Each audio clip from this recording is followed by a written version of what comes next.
The person who killed Charlie Kirk has reportedly confessed to his father. After talking with some local pastors, the father then turned his own son over to the police. We now know the killer's name is Tyler Robinson. He is 22 years old and is currently in custody. There was a press conference in Utah with the governor and the FBI about this. Here are the facts we know so far. Tyler Robinson comes from a very Republican family. We don't know his own personal politics, but his family is Mormon and white. The family is also very into guns. His mom even called him a gun-toting family. There are many photos of Tyler at shooting ranges.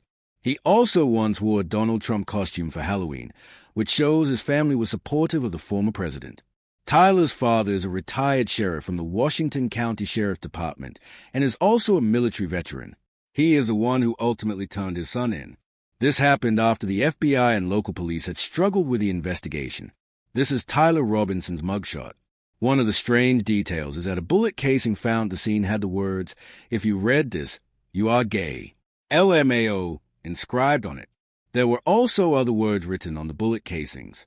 Some people online are guessing that the writing was actually a secret code for a video game called Helldivers, where you can call in a special bomb.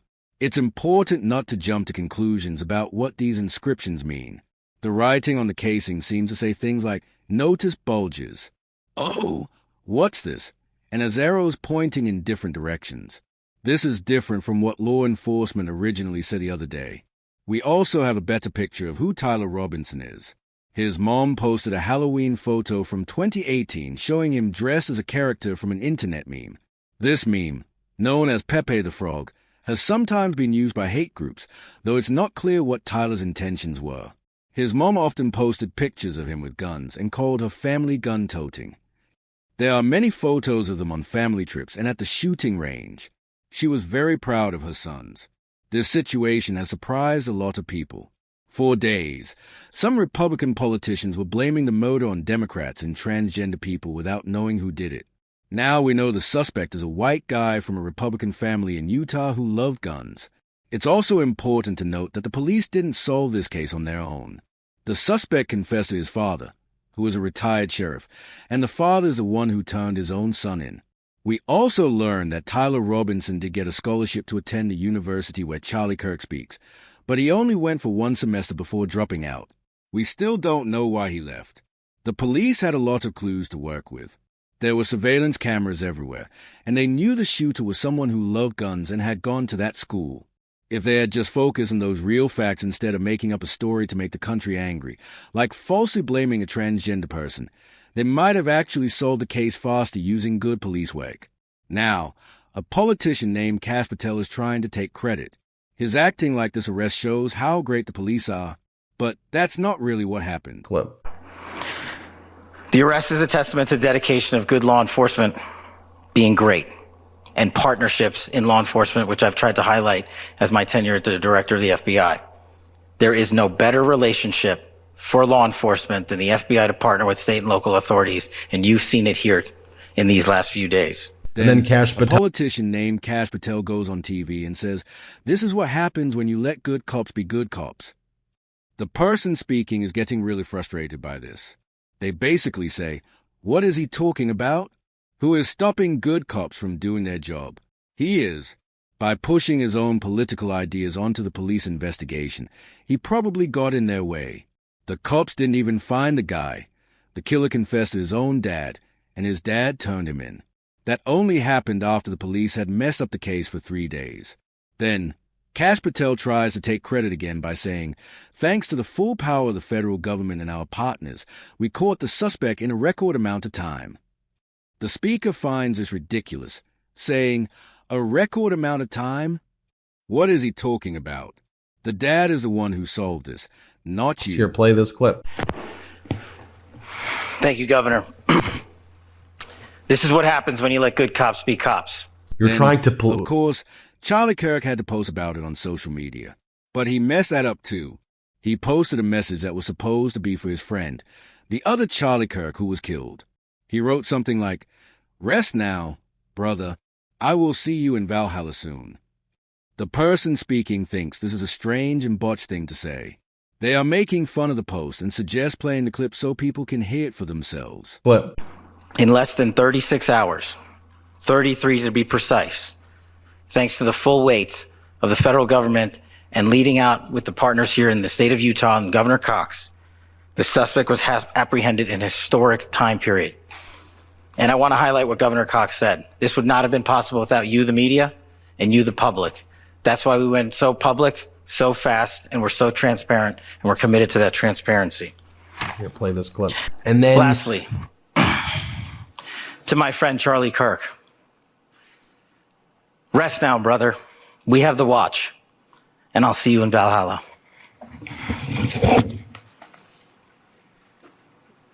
By the way, then you have the governor of Utah, Governor Cox, tried to make this into a political argument.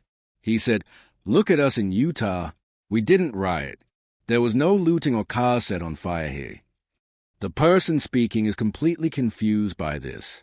They point out that the suspect is a white Mormon from a Republican family who once dressed as Donald Trump. They are saying the governor's comment about rioting doesn't make any sense because that's not what happened in this situation at all. They are so surprised that they tell someone to play the clip so people can hear the governor's strange comment for themselves. Play this clip. But I want you to look at how Utahns reacted the last 2 nights. There was no rioting. There was no looting. There were no cars set on fire. There was no violence. There were vigils and prayers and people coming together to share the humanity. And that, ladies and gentlemen, I believe is the answer to this. We can return violence with violence. We can return hate with hate. And that's the problem with political violence, is it metastasizes, because we can always point the finger at the other side. And at some point, we have to find an off-ramp, or it's going to get much, much worse. But see, these are choices that we can make. History will dictate if this is a turning point for our country. But every single one of us gets to choose right now if this is a turning point for us. We get to make decisions. We have our agency. By the way, Donald Trump was on Fox News this morning. It seemed like he was ready to just move on from the topic. But before that, he had used his big speech from the White House to spread lies. He wrongly blamed Democrats, leftists, and transgender people for the shooting, which just divided the country during a really serious time. The person speaking is worried that a lot of people might only have seen that speech and believe those lies, and they might never find out the real truth that the shooter was from a conservative family. Then, they point out how casually Trump acts when he is finally told the real story. When he hears that the killer's dad actually turned him in after talking to pastors, Trump doesn't seem to care. He immediately changes the subject to other things he wants to talk about, like Chicago, George Soros, or attacking other politicians. The speaker is basically saying this is a pattern for Trump, to spread false information and then quickly change the subject when it's proven wrong. Clip. Just some clarification. So a pastor was able to turn him in, or they got the family of the shooter to turn them in? Well, it was a minister, and the minister went to a minister who was involved with law enforcement, by the way. And his good friend is a top U.S. Marshal.